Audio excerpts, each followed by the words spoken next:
the free SHS was implemented, then people began to ask, hey, where is he going to get the infrastructure to accommodate these huge numbers of people who are going to come on board?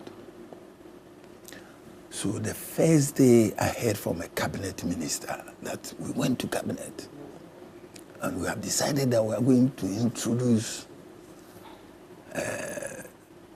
this yellow, green, the various shifts system with the various colors.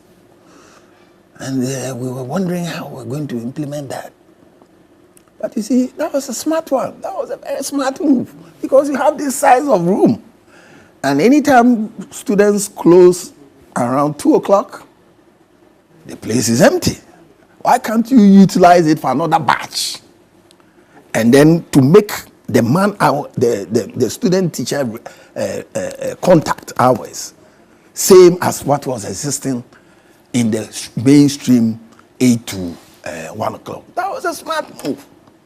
When that was accomplished, through the Ministry of Education, we were able to absorb as many. There were a lot of people in this country who wanted to go to high school, but didn't have the wherewithal.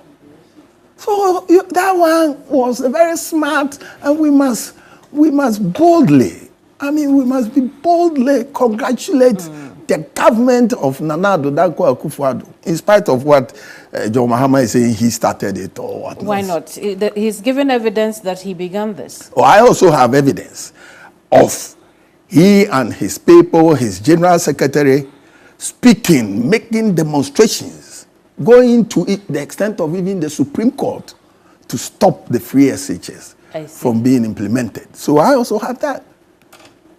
I see. Yes. So are we admitting that this began with the John Mahama administration? I will not admit that. No, I will not.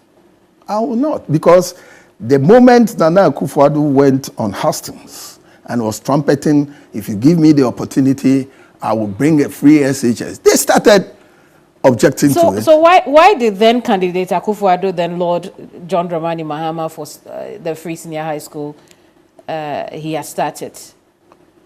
You haven't seen that story, have you? I haven't seen it. But you two, have you seen the Mahama story? I have seen the story. You have seen the Mahama story. You have seen the Fifi Kwete story. No, hang on. He spoke about it again during his encounter. Don't let us debate this, because there's nobody on the street of this country who will tell you it's John Mahama. But he did start the progressively free senior high school on the streets and ask. No, Chairman, hang on.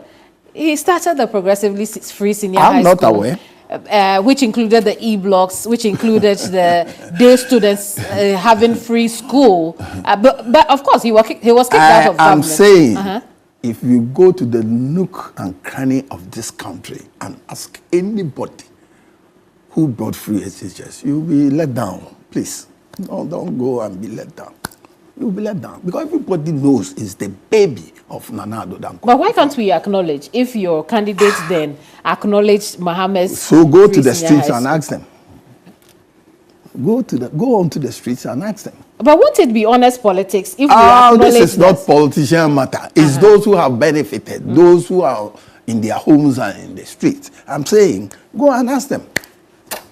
It's as simple as that. The NDC will think otherwise, because the truth also is that we have seen evidence of the fact that, the progressively free senior high school had begun under the Mahama administration just before they were kicked out. So why was he then kicking against Nana Akuffo-Addo? That's perhaps a question they'd have to answer. Okay.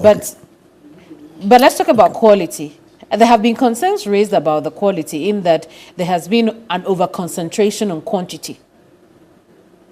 I think if you say that, I will disagree, because the results that have been coming out from WAEC, and Ghanaian students have won, is it the first position or so, at their annual hours in Banjul, Gambia, WAEC. One from St. James Seminary in Sunyani. I know that he has won the overall best student. The other one, I think, was from, was it Fanspin and Wesley Girls.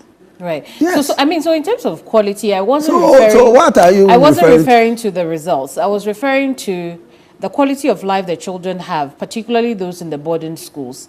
It would appear to have declined, and some of the head teachers have had reason to complain about this. You see, in life, and I think I've said this over and over again, we keep improving in life.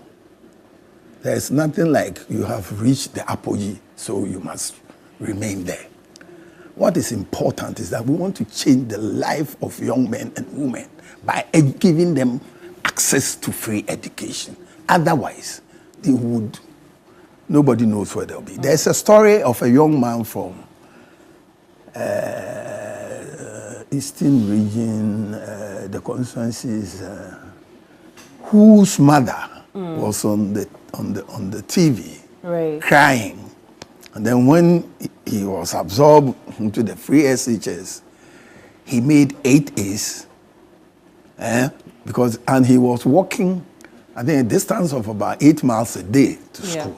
But when he was given the opportunity because of free SHS, he was able to make 8 A's, and is now doing superior, much better.